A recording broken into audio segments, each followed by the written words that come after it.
Muy buenas tardes, sean todos bienvenidos a esta exposición. En la tarde de hoy estaremos hablando sobre embarazo multifetal, encargado por mis compañeras y una representante. Mi nombre es Rosabeth Mejía y yo me encargaré de hablarles sobre la primera parte de esta exposición.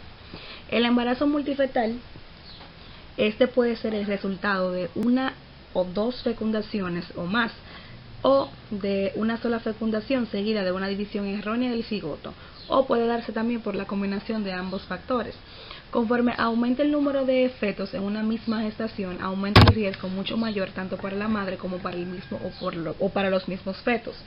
Por ejemplo, según un conjunto de estudios que se realizaron en un 60% de los gemelos, un 90% de los trillizos y en la mayoría o prácticamente en todos los cuadrillizos, estos tienen la predisposición a nacer en una fecha prematura, por lo que según analizando este texto se dice que conforme aumenta el número de fetos en una misma gestación, aumenta el riesgo tanto para la madre como para el feto, y es por esto que este tipo de nacimientos prematuros se considera como una novedad o un milagro.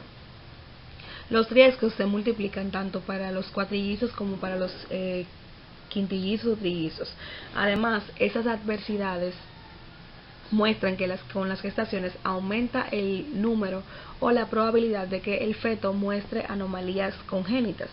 Se debe tener en cuenta como dato importante que el riesgo mayor corresponde a cada feto y no solamente a la existencia de más fetos por cada gestación. Un conjunto de científicos realizaron estudios a 44.000 mujeres con embarazos multifetales y determinaron que con la cantidad de fetos conforme aumente según en una gestación puede aumentar el riesgo de que la madre padezca preeclampsia, hemorragia puerperal y muerte de la gestante por el aumento o por el número aumentado de fetos en una misma gestación.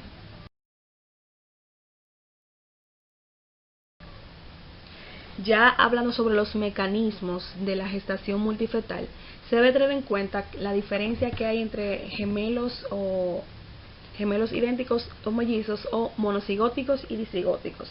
Los gemelos o los fetos gemelos son producto casi siempre de una gestación de dos óvulos separados, que son también llamados gemelos disigóticos o fraternos, y con una menor incidencia provienen de un solo feto fecundado que se divide, que estos son llamados gemelos monocigóticos o gemelos o idénticos.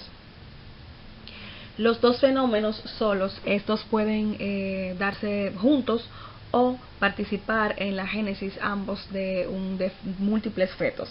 Por ejemplo, los cuatrillizos pueden ser resultado de una misma fecundación o hasta 4 óvulos. Se debe tener en cuenta que los gemelos disigóticos no son en un sentido tan estricto gemelos verdaderos, debido a que estos son consecuencia de la maduración y la fecundación de dos óvulos durante un mismo ciclo ovulatorio. Mientras que los gemelos monocigóticos o idénticos, a pesar de que estos tienen prácticamente la misma herencia genética, no casi siempre son idénticos. Ya en cuanto a la génesis del embarazo gemelar monocigótico, no hay una técnica específica que nos muestre o nos dicte que se puede dar durante un embarazo gemelar monocigótico, pero se puede dar en traumatismos menores, ya sea que la mujer tenga un tiempo prolongado utilizando las técnicas de reproducción asistida, y esto puede dar variantes de que en ese embarazo se puede provocar, durante ese tiempo se puede provocar un embarazo gemelar monocigótico, y los resultados de este fenómeno se van a producir en el tiempo en el que el embarazo o la división se produzca durante un ciclo ovulatorio. Por ejemplo, si se producen en las 72 horas después de la fecundación, se van a producir o va a generar 2 embriones, 2 amnios y 2 coriones.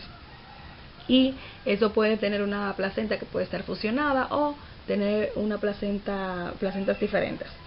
Si la división se produjo entre el cuarto y octavo día, como podemos ver en la imagen, puede desarrollarse un embarazo gemelar monocoriónico diamniótico.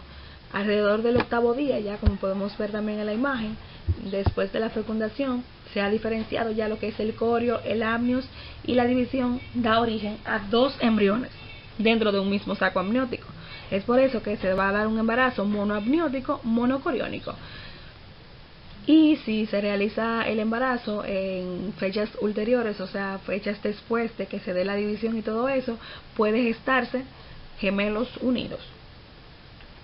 Hay términos que tenemos que tomar en cuenta para la determinación de qué es lo que se está produciendo en dicho embarazo. Como tenemos lo que se conoce como superfetación. La superfetación no es más que cuando se produce una o más fecundaciones transcurrido en un intervalo que sea igual o mayor al ciclo menstrual.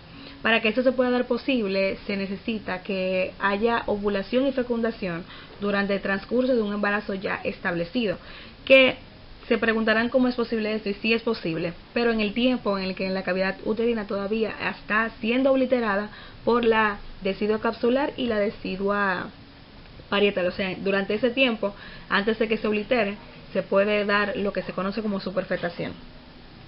Se debe tener en cuenta ese término para diferenciarlo de lo que es la superfecundación. Y la superfecundación no es más que cuando dos óvulos dentro del mismo ciclo menstrual se fecundan, pero no del mismo coito, y mucho menos del mismo espermatozoide del padre. Por ejemplo, un ejemplo que nos muestra el libro es que una mujer fue violada y a la semana está embarazada, y a la semana ella tuvo relaciones con su esposo y dio a luz 2 bebés de diferentes coitos, de diferentes padres, pero durante el mismo ciclo menstrual.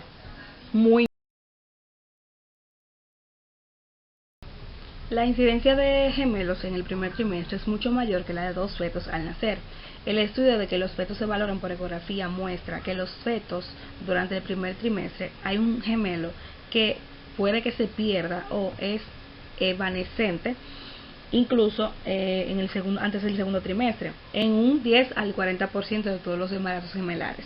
Es por esto que el embarazo de gemelos monocoriónicos muestra un riesgo significativamente mayor de terminar en un aborto en comparación con los gemelos dicoriónicos. En algunos casos todo el producto de la concepción es expulsado, sin embargo en muchos casos únicamente un feto muere y el otro sobrevive, que es el que nace solo.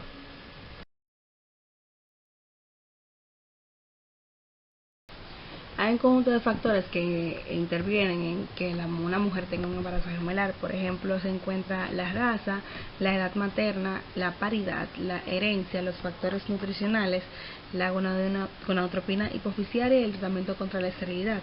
En cuanto a la raza, hay un conjunto de estudios que dicen que el hecho de que una mujer tenga una raza afroestadounidense incrementa el riesgo de que ésta tenga embarazos gemelares o multifetales, y en cifras menores que están las mujeres de raza blanca, que no van a tener tanto significativamente la probabilidad de que estas tengan embarazos gemelares como las de raza afroestadounidense. En cuanto a la edad materna, este constituye un factor muy importante para el desarrollo de un embarazo multifetal o gemelar. En este caso va a aumentar la frecuencia con las edades. De 15 a 37 años es donde hay mayor exposición a la FSH o la hormona folículo estimulante, y es en el lapso de tiempo donde va a haber mayor formación de folículos que se están desarrollando. También en las mujeres que son mayores de esa edad van a tener la probabilidad de tener un embarazo multifetal, debido a que van a tener una exposición muy alta si esas están en técnicas de reproducción asistida. En cuanto a la paridad, aumenta el riesgo de que una mujer tenga un embarazo gemelar debido al número de gestas que ésta tenga. La herencia constituye un factor muy importante para este, debido a que si la mujer, la carga genética de la madre es mayor que la del padre. O sea que si una mujer ha tenido hijos gemelos, puede que su hija también tenga hijos gemelos. Dentro de los factores nutricionales, este está directamente relacionado con la talla y el peso de la paciente. En la gonadotropina hipoficiaria, el factor común que vincula la raza, la edad, el sexo y la fecundidad y la gestación multifetal pueden ser las concentraciones de la FSH. La teoría que sustenta este hecho de que la mayor fecundidad y la cifra mayor de embarazo gemelar disicótico se ha observado en mujeres que concibieron en términos de un mes tras haber interrumpido el uso de anticonceptivos, pero no durante meses ulteriores. O sea, si las mujeres han tenido un uso excesivo de anticonceptivos y luego de esta han tenido relaciones, hay mayor exposición a que se tengan embarazos gemelares por los niveles altos de gonadotropina hipofisiaria que hay. En cuanto al tratamiento contra la esterilidad, la inducción de la ovulación con FSH, a que se le agregue también a la gonadotropina coriónica, o sea, que la paciente utilice citrato de clomifeno, aumenta el grado notorio de la probabilidad de que se produzcan ovulaciones múltiples.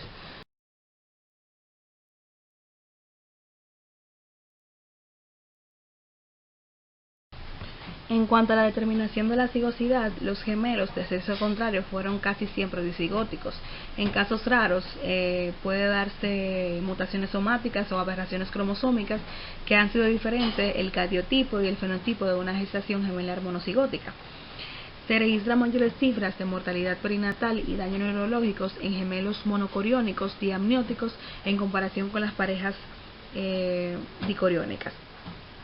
El riesgo de complicaciones específicas del embarazo gemelar varía en relación con la cigosidad y también con la corionicidad, que es el número de coriones.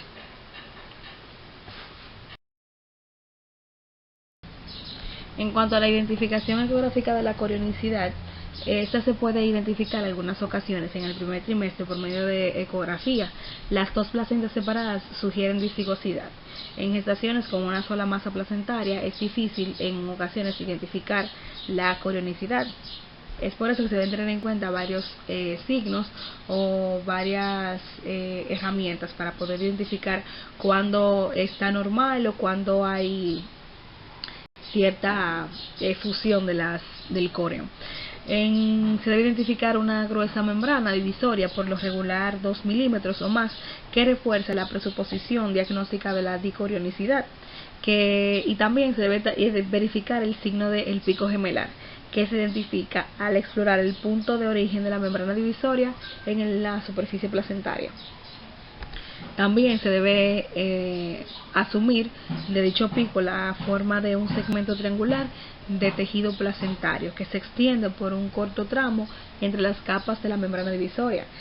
Se debe hacer una revisión de la placenta y de sus membranas después del parto, realizada con mucho cuidado, que permite identificar o definir con rapidez la cigosidad y la corionicidad en casi un 66% de los casos. En el diagnóstico de la gestación multifetal es importante saber que hay diferentes estudios, como estudios ecográficos, valoración clínica, que nos van a dar indicios de que la paciente tiene una gestación multifetal.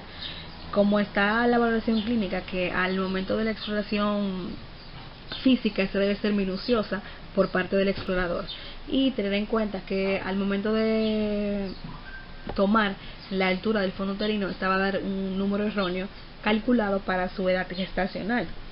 Entre las semanas 20 y 30, el fondo del útero fue de 5 centímetros mayor del previsto para embarazadas de feto único y de la misma edad fetal.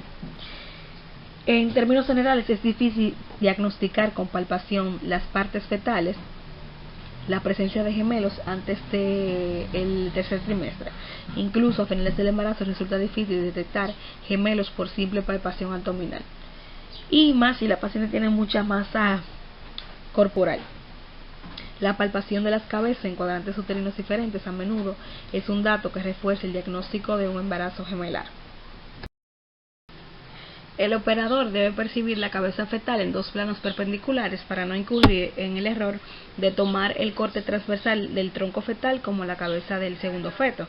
En situaciones óptimas es importante identificar en el mismo plano de la cabeza dos cabezas o dos abdómenes fetales para no detectar así el mismo feto dos veces e interpretar la situación como presencia del otro gemelo. Hay otras pruebas aparte de la ecografía que menciona el libro pero no son muy útiles, como la radiografía, que esta puede utilizarse si no hay certeza acerca del número de productos de una gestación multifetal de grado más alto. También se puede utilizar la resonancia magnética, que no es tan diagnóstica, pero se utiliza por la regularidad para detectar complicaciones en los gemelos. También están las pruebas bioquímicas, que estas lo que nos van a ayudar es a tomar pruebas de beta HCG en suero y pruebas urinarias alfa-fetoproteína del suero materno, y en algunos casos se pueden detectar si es un feto único o si son varios fetos por el alto nivel que va a tener la beta-HCG.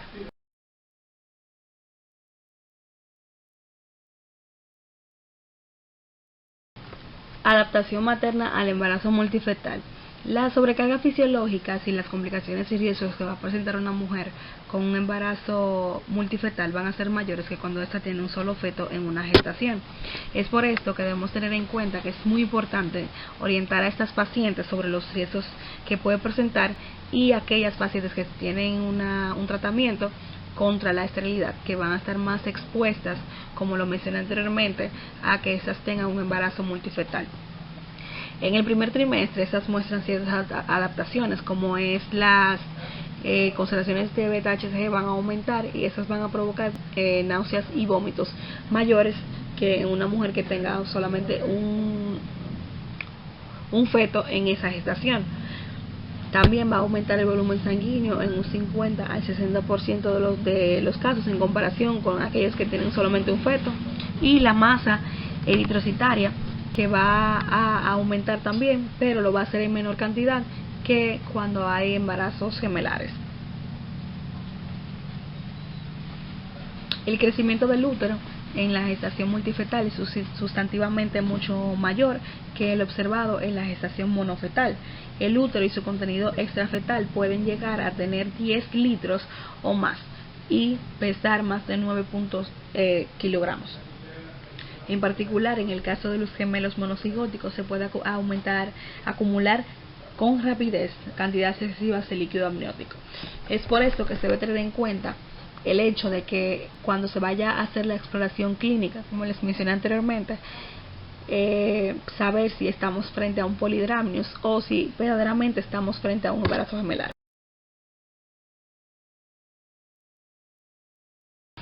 En cuanto a las complicaciones que tiene una mujer que está embarazada de gemelos o trillizos o cuatrillizos o embarazos multifetales, se encuentran abortos espontáneos, malformaciones congénitas, parto prematuro, bajo peso al nacer, la elevación de la presión arterial produciendo preeclampsia o en algunas ocasiones eclampsia, y diabetes gestacional. Mi nombre es Ámbar Muñoz y yo les continuaré hablando acerca del embarazo prolongado. Embarazo prolongado. Bennett y Dunn sugirieron hace más de 40 años que todo embarazo gemelar de 40 semanas o más debería considerarse de posttérmino. Los mortinatos gemelos nacidos a las 40 semanas o más tienen por lo regular características semejantes a las de los fetos únicos postmaduro. De manera empírica, se considera que las gestaciones gemelares a las 40 semanas se encuentran ya dentro de la categoría de complicaciones fetales singulares.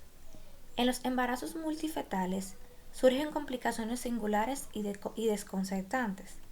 Se les ha descrito mejor en gemelos, pero pueden aparecer en cualquier gestación multifetal de orden más alto.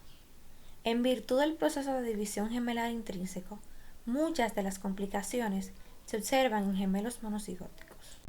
En cuanto a los gemelos monoamnióticos, solo 1% de todos los gemelos monocigóticos comparte únicamente un saco amniótico. Expresado de otro modo, alrededor de 1 de cada 20 gemelos monocoriónicos es monoamniótico. Tal configuración representa un elevado índice de muerte fetal por enredamiento del cordón, por alteraciones congénitas, por nacimiento prematuro y por síndrome de transfusión intergemelar.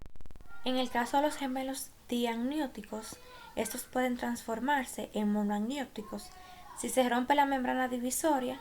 En consecuencia, tienen también cifras similares de morbilidad. Mecanismos gemelares anormales. Algunas anomalías en el proceso de división gemelar originan una gama de malformaciones fetales y se han atribuido casi siempre a la división incompleta de un embrión en dos gemelos independientes. Sin embargo, es posible que sean consecuencia de la fusión secundaria temprana de dos embriones separados. Tales embriones son simétricos o asimétricos así como se presentan en la imagen.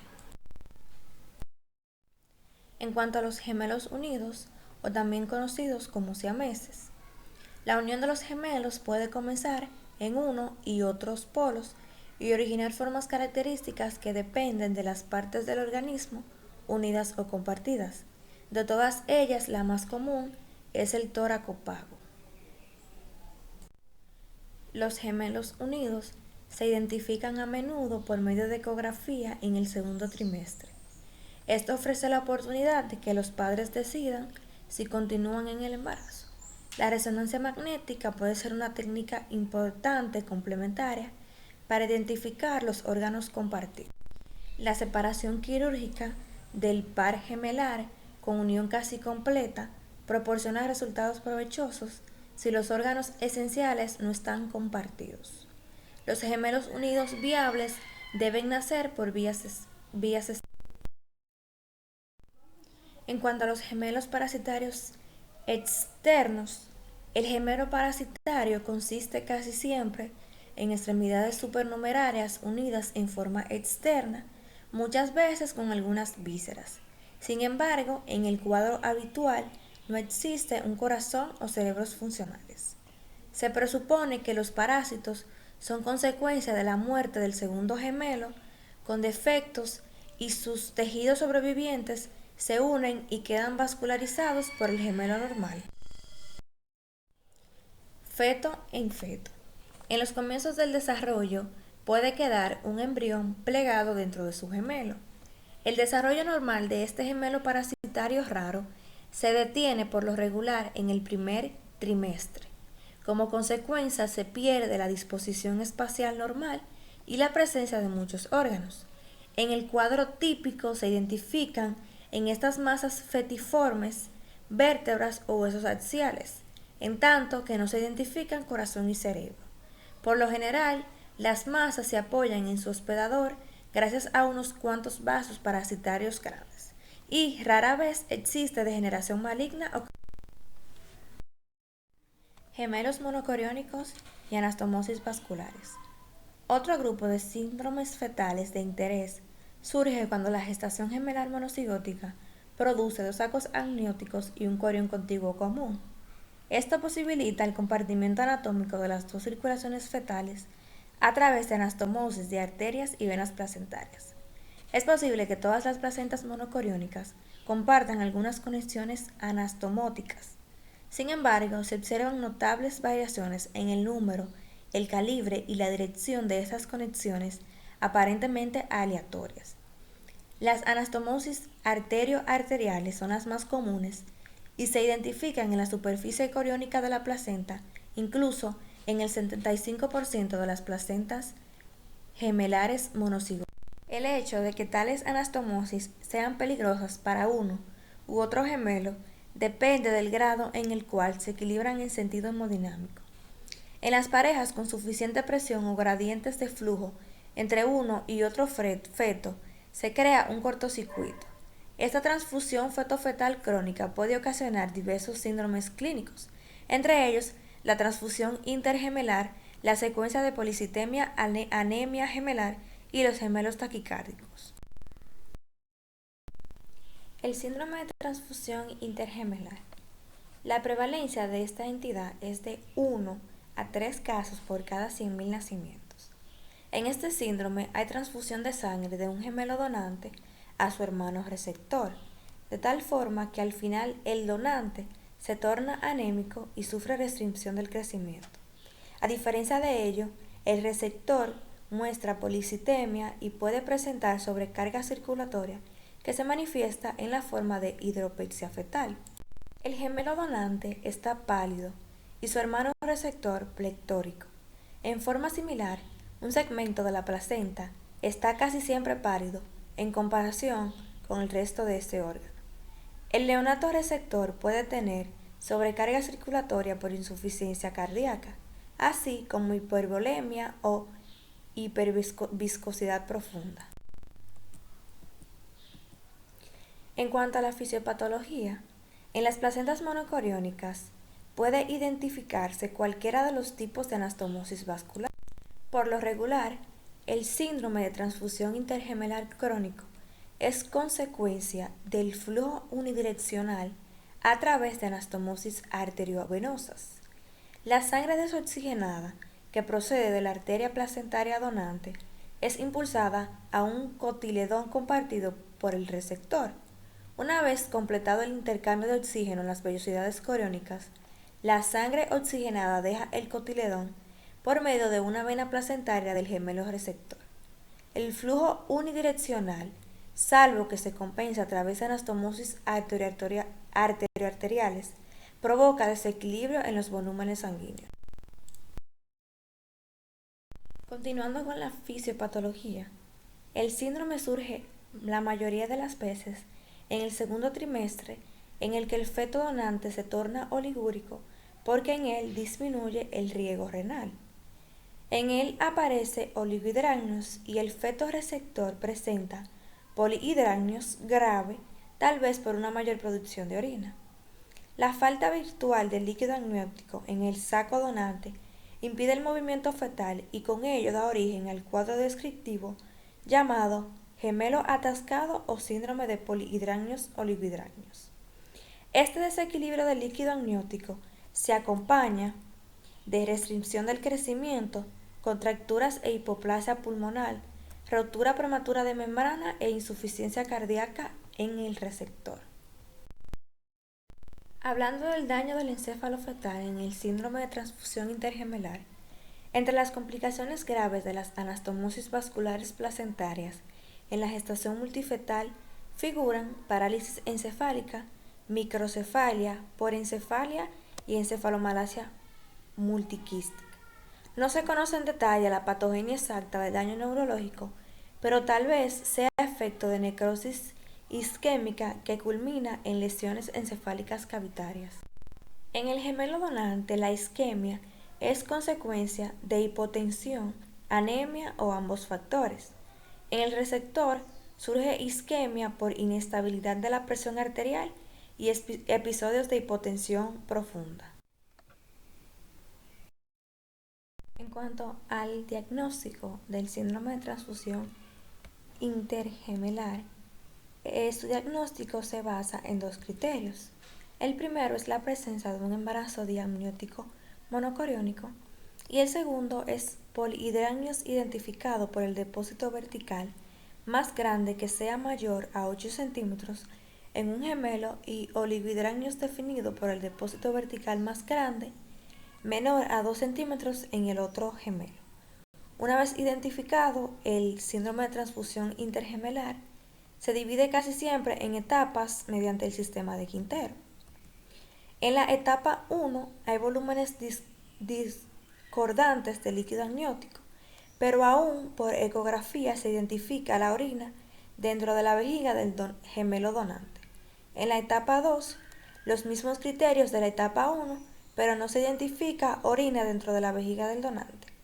En la etapa 3, los mismos criterios de la etapa 2 y además signos anormales en los estudios de la arteria umbilical, conducto venoso o vena umbilical con ecografía doble. En la etapa 4 hay ascitis o hidropexia franca en uno y otros gemelos. Y en la etapa 5 hay muerte de uno u otro feto.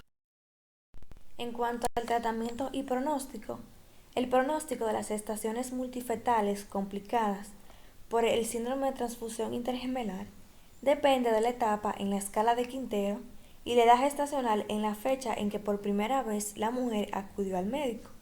Más del 75% de los casos en etapa 1 permanece estable o muestra regresión incluso sin intervención clínica.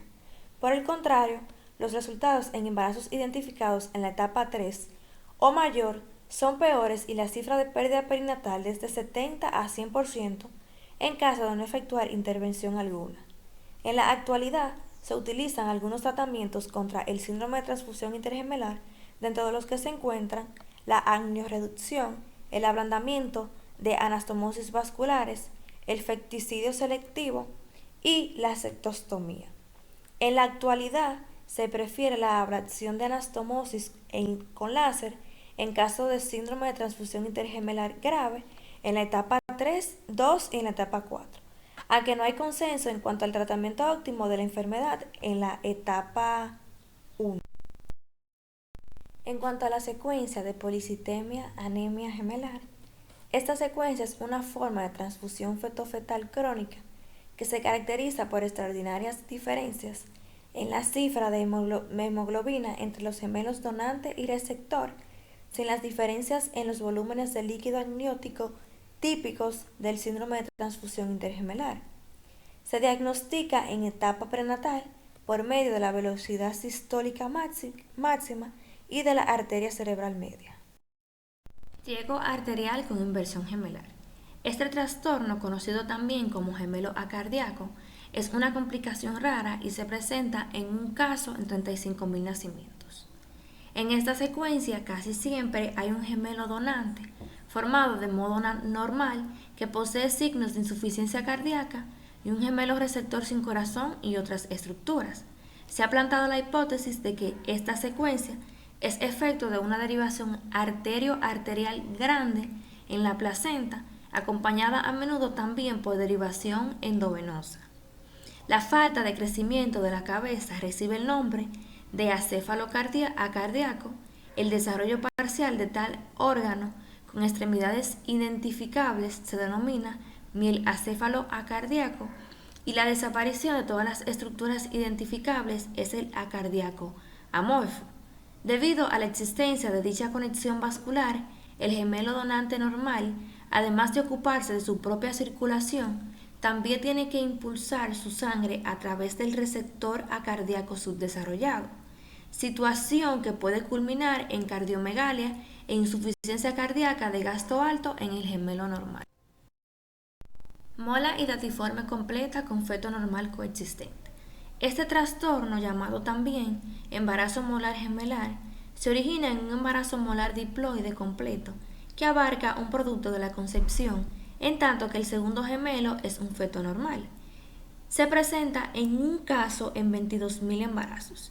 Es importante diferenciarlo del embarazo molar parcial, en el que un feto único y anómalo está acompañado de tejido molar. No se cuenta con tratamiento óptimo para este tipo de gestación gemelar. Por lo general, el diagnóstico se plantea en la primera mitad del embarazo y la terminación para esa fecha permitiría extraer la mola, pero también el feto normal.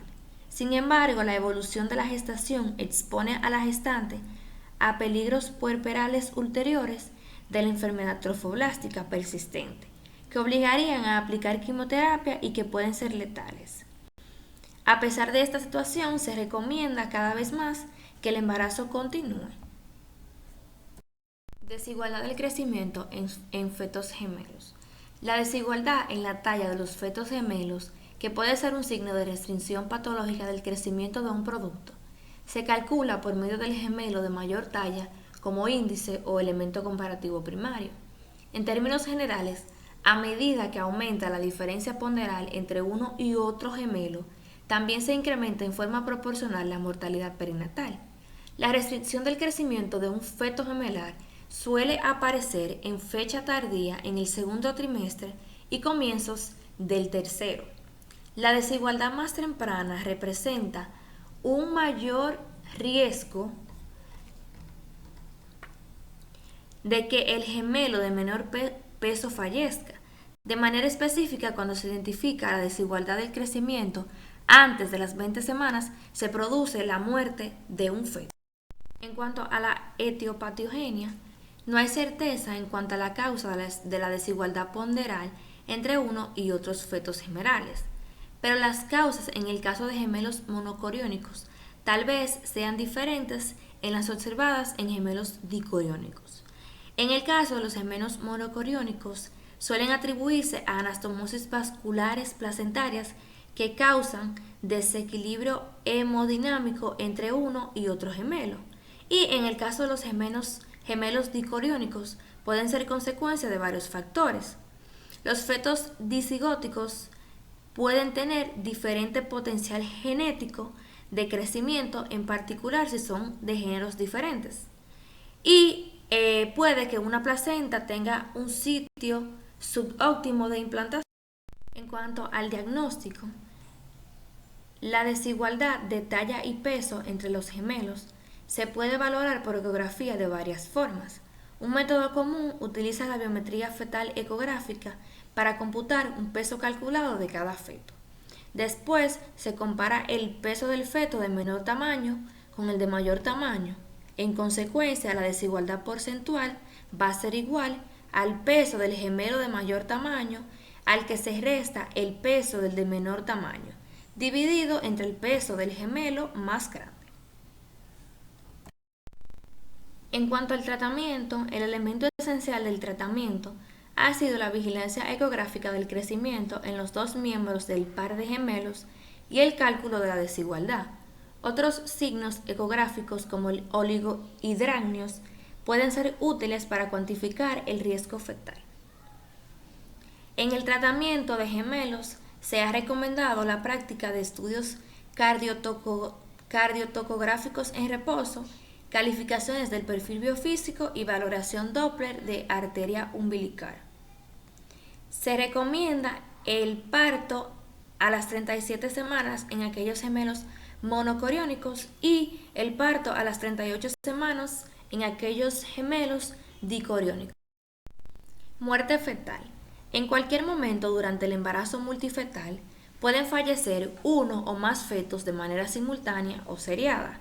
Las causas y la incidencia de la muerte fetal se originan en factores como cigosidad, corionicidad y concordancia de crecimiento.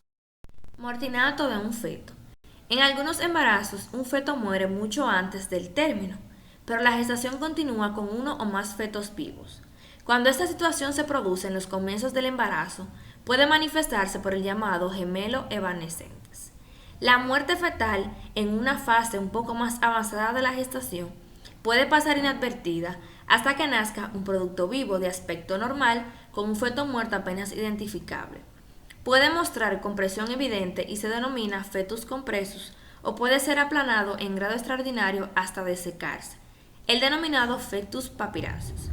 El riesgo de muerte fetal depende de la edad gestacional de todos los gemelos, pero es mucho más grande en el caso de embarazos gemelares monocoriónicos antes de las 32 semanas. Buenas tardes, mi nombre es Dinosca Rodríguez Sánchez y yo le voy a continuar hablando sobre los cuidados prenatales y atención preparto. El objetivo primario de la atención prenatal de los embarazos múltiples incluye la observación minuciosa de la madre y sus fetos para evitar complicaciones a medida que aparecen. De manera sistemática, los autores realizan estudios ecográficos para valorar el crecimiento fetal y las características del líquido amniótico cada 4 semanas en gemelos monocoriónicos, a cada 6 semanas en pares discoriónicos. Cabe destacar que la dieta debemos de tenerla muy en cuenta junto con las visitas prenatales, para así asegurar que la alimentación de la gestante cumple con los aportes adicionales necesarios de calorías, proteínas, minerales, vitaminas y ácidos grasos esenciales. El ingreso diario recomendado de más calorías de mujeres gemelos es de 40 a 45 kilocalorías de kilo de peso entre días. Se subdivide en un 20% de proteínas, un 40% de carbohidratos y un 40% de grasa, fraccionadas en 3 comidas y en 3 bocadillos cada día.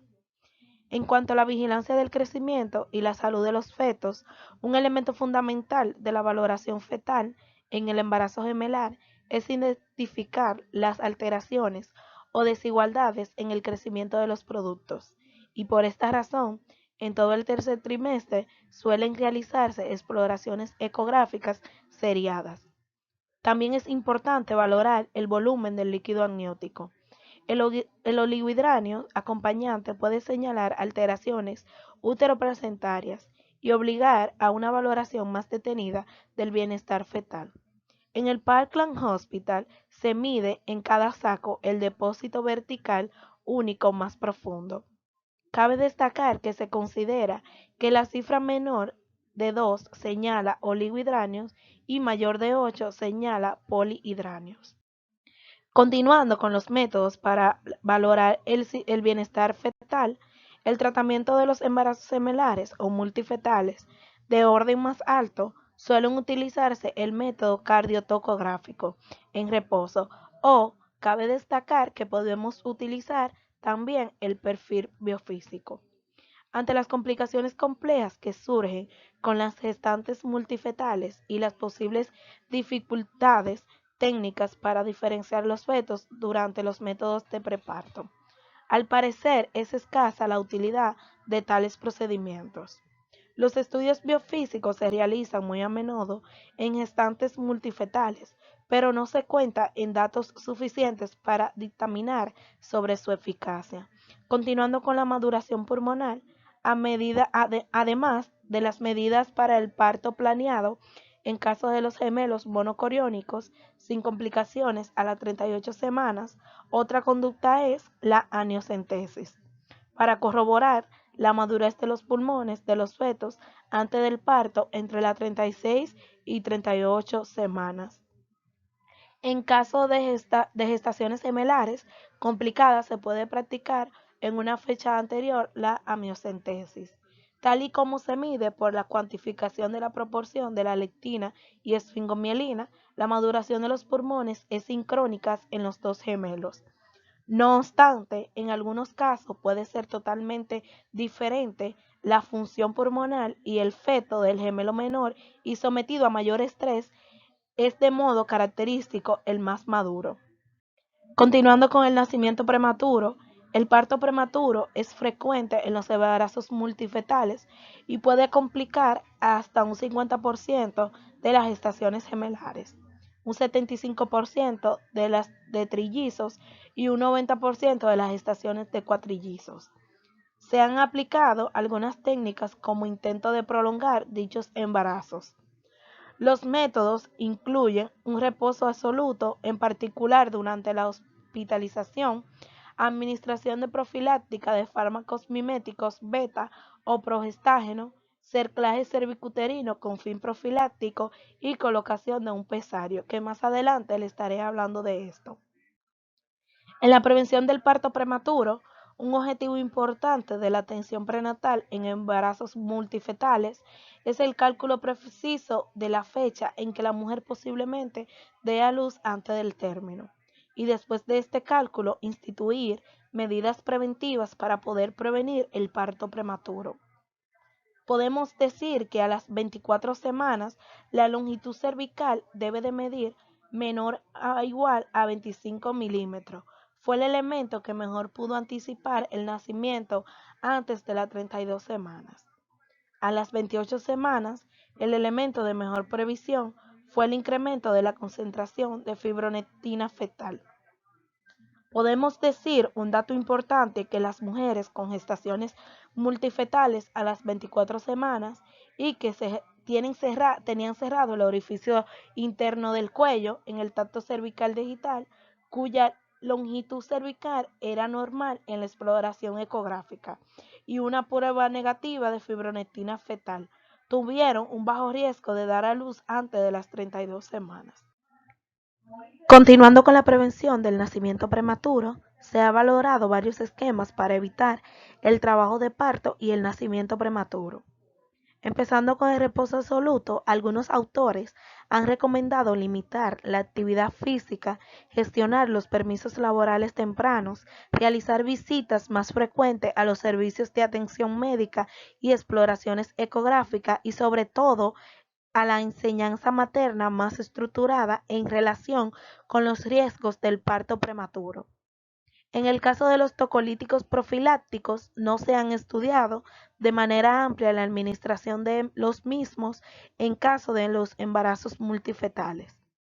En la progesterona intramuscular, las inyecciones semanales de caproato 17 alfa hidroxiprogesterona, a pesar de tener eficacia moderada para disminuir la cifra de nacimientos recurrentes antes del término en mujeres con gestación de feto único, no son eficaces en el caso de las gestaciones multifetales.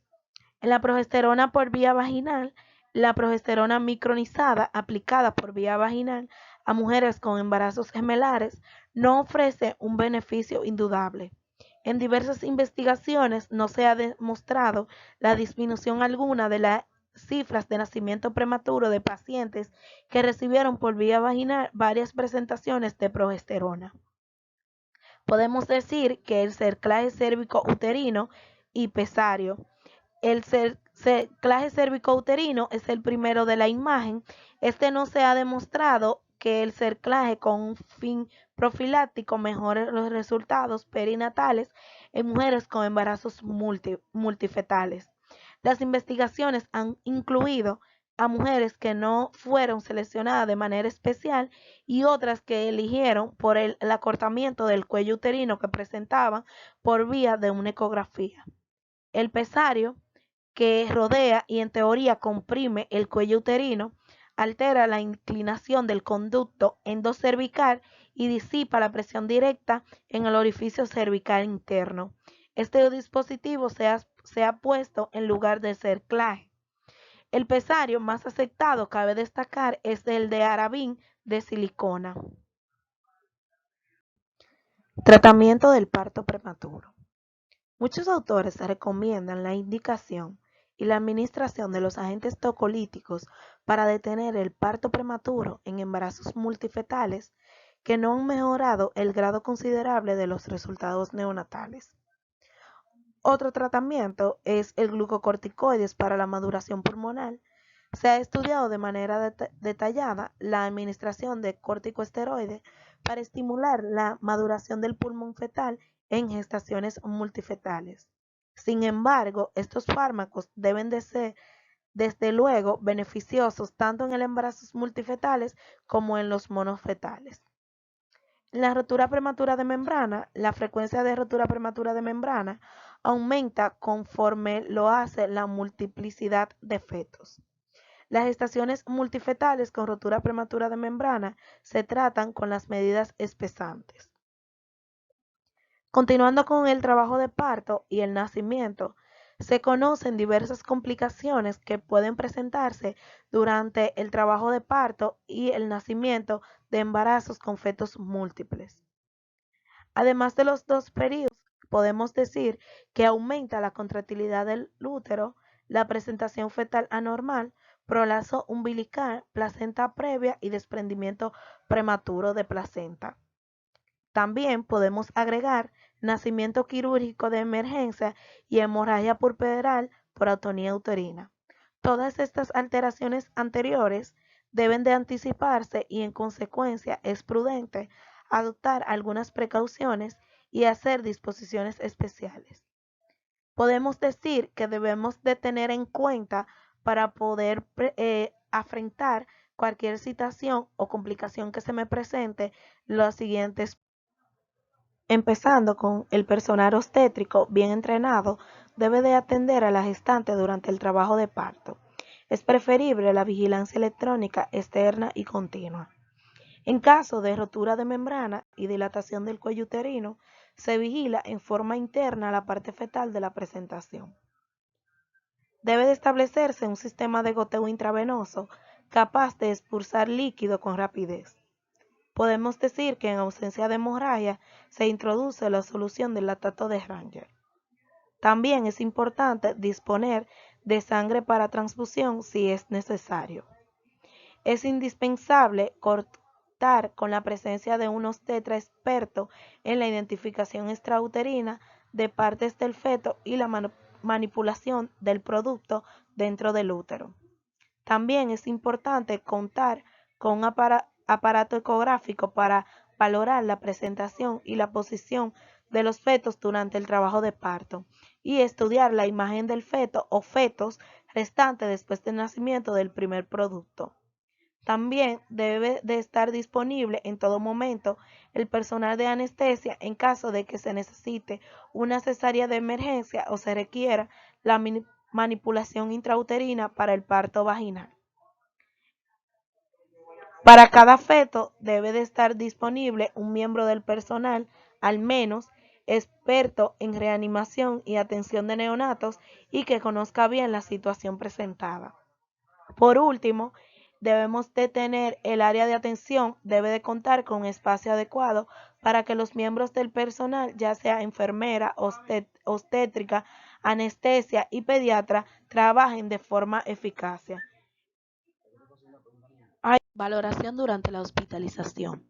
Empezando con la presentación del feto, en primer lugar es mejor confirmar por métodos ecográficos las posiciones y presentaciones de los fetos.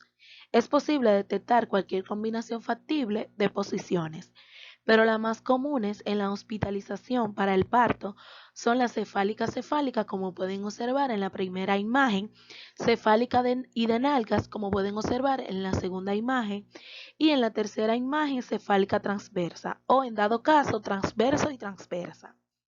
Después de la valoración inicial, si se confirma que el trabajo de parto es activo, debe de tomarse la decisión de intentar la expulsión vaginal o practicar la cesárea. Esta última se indica en muchos casos a causa de las presentaciones fetales. Continuando con la inducción o estimulación del trabajo de parto, las nulíparas como las multíparas con gemelos mostraban una evolución más lenta del trabajo de parto. Las mujeres con gemelos necesitaron entre 1 a 3 horas adicionales para poder completar el trabajo de parto, situación que ocurrió a pesar de cifras equivalentes de inducción en el parto, a condición de que las mujeres con gemelos cumplan todos los criterios para poder administrar la oxitocina. Continuando con la analgesia y la anestesia, durante el trabajo de parto y el nacimiento de fetos múltiples, las decisiones en cuanto a usar anestesia o analgesia pueden ser complicadas por problemas impuestos por el parto prematuro, preeclampsia, trabajo de parto laborioso, necesidad de manipulación intrauterina, hiatonía y hemorragias puerperales del útero. La analgesia epidural en el trabajo de parto es ideal porque en ella se logra un excelente alivio de dolor y puede extenderse con rapidez en sentido superior en caso de que se necesite la versión podálica interna o la cesárea. Si se necesita la anestesia general, la manipulación intrauterina, es preciso obtener rápidamente la relajación del útero por el uso de algunos compuestos halogenados de inhalación. Continuando con la vía de nacimiento, cualquiera que sea la presentación del feto durante el parto, debe de haber una actitud abierta para abordar a cualquier cambio en la posición del producto durante el nacimiento. Después, teniendo en cuenta después del nacimiento del primer gemelo. Tenemos la presentación cefálica y la presentación cefálica o no cefálica. En la primera, en la presentación cefálica, si el primer gemelo tiene una presentación cefálica, el parto suele lograrse de manera espontánea o con aplicación de force. Podemos decir que según estudios identificaron cifras mayores de síndrome de insuficiencia respiratoria en el segundo gemelo de pares prematuros, al margen del mecanismo de nacimiento o el uso de corticosteroides. Continuando con la segunda presentación, que es la cefálica no cefálica, la vía óptima de nacimiento al par de gemelos cefálicos no cefálicos es todavía objetivo de controversia, según estudios. La selección de los pacientes es crucial y entre las opciones figuran la cesárea para el nacimiento de los dos gemelos, o con una menor frecuencia el parto vaginal con versión cefálica externa durante el parto del segundo gemelo. Continuando con una tercera presentación que es la de nalga del primer gemelo. Los problemas con el primer gemelo en presentación de nalga son similares a los observados con el feto único en la misma presentación. Es decir, me pueden surgir problemas graves si el feto es demostrablemente grande y la cabeza tiene una circunferencia mayor. Si el cuerpo del feto es pequeño y una tercera si el prolazo del cordón umbilical existe. Nacimiento vaginal del segundo gemelo. Una vez que nació el primer gemelo, es preciso identificar de manera rápida y cuidadosa por exploración abdominal, vaginal y en ocasiones intrauterina la parte que se presenta el segundo gemelo, su talla y la relación con el conducto del parto. La ecografía puede ser un complemento útil para esto. Si la cabeza o las nalgas del feto están fijadas en el conducto del parto, se aplica presión moderada en el fondo del útero y se rompen las membranas. Inmediatamente después de que el obstetra repite el tacto digital del cuello uterino para descartar el prolazo del cordón umbilical, se permite la reanudación del trabajo de parto. Si las contracciones no comienzan en un término de unos 10 minutos, cabe recurrir a la citocina diluida para estimular su aparición. Con anterioridad se refería con frecuencia que menos de 30 minutos era el intervalo más seguro entre el nacimiento del primero y el segundo gemelo. Si el occipucio o las nalgas se presentan de forma inmediata sobre el estrecho pélvico superior, pero no están fijadas en el conducto del parto, se puede guiar al interior de la pelvis la parte que se presenta al colocar el obstetra una mano en la vagina, en tanto que con la segunda mano sobre el fondo del útero ejerce presión moderada en sentido caudal. De modo alternativo, con manipulación abdominal, un asistente orienta la parte en la que se está presentando, en la que la parte para penetrar en la pelvis. Trillizo o gestación de orden mayor. Es muy difícil la vigilancia seriada de la frecuencia cardíaca fetal durante el parto en el embarazo de trillizos. Puede unirse al feto que se presenta un electrodo en la piel cabelluda, pero es difícil asegurar que se puedan vigilar por separado los otros fetos. En el parto vaginal, el primer recién nacido nace casi siempre con ninguna o nula manipulación. Sin embargo, los fetos siguientes nacen de acuerdo con la parte que se presenta. Ello obliga a instituir maniobras obstétricas complicadas como la extracción total de nalgas, conversión podálica interna o sin ella o incluso la extracción por cesárea. La vía vaginal se reserva para circunstancias en las que no se espera la supervivencia, dado que los productos son extraordinariamente inmaduros o por complicaciones de la madre que elevan el riesgo de la cesárea. Continuando con la reducción o terminación selectiva, la reducción selectiva implica la intervención al comienzo del embarazo. En cambio, la terminación selectiva se refiere a la que se efectúa en una etapa ulterior. Empezando con la reducción selectiva, la reducción de uno o varios fetos elegidos en una gestación multifetal multicoriónica puede adoptarse como intervención terapéutica para mejorar la supervivencia de los productos restantes. Las reducciones fetales por vía transabdominal se practican de manera característica entre las 10 y 13 semanas. Se elige dicha fecha gestacional porque ya han ocurrido para ese lazo muchos abortos espontáneos. El feto o los fetos restantes tienen tamaño suficiente para ser valorados por medios ecográficos. Cabe destacar que se debe de inyectar el cloruro de potasio bajo orientación ecográfica en el corazón o en el tórax de cada feto elegido, como pueden observar en la imagen. Continuando con la terminación selectiva, con la identificación de los múltiples fetos desiguales respecto de las anormalidades estructurales o genéticas, se dispone de 3 opciones: aborto de todos los fetos, terminación selectiva del feto anormal o continuación del embarazo. Por lo general, las anomalías se identifican a partir del segundo trimestre, por la razón la cual la terminación selectiva se debe de realizar en una etapa ulterior de la gestación, en comparación con la reducción selectiva, y que conlleva mayores riesgos. Podemos decir que los requisitos para la terminación selectiva incluye un diagnóstico exacto del feto anormal, la certeza absoluta del sitio en la que éste se encuentra. En los aspectos éticos. Los problemas éticos vinculados con esta técnica son incontables. Existe una justificación basada en el principio de beneficio para plantear la terminación selectiva en caso de la continuación del embarazo ponga en peligro a la vida de los fetos coexistentes. Cabe destacar que la gestante es la única que puede decidir al final si continúa su embarazo sin intervención y termina la gestación en su totalidad o elige la terminación selectiva. Una de las partes más importantes, continuando, es el consentimiento informado.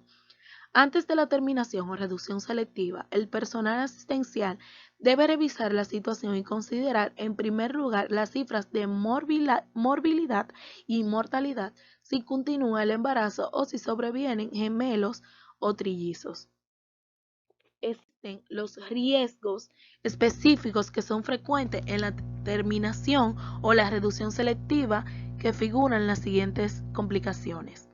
Aborto de todos los fetos restantes, aborto de los fetos equivocados, normales, retención de los fetos genética o estructuralmente anormales de poder reducir su número, daños sin la muerte del feto, parto prematuro, fetos desiguales o restricción del crecimiento y, por último, infección, hemorragia o posible coagulopatía intravascular diseminada de la madre. Gracias.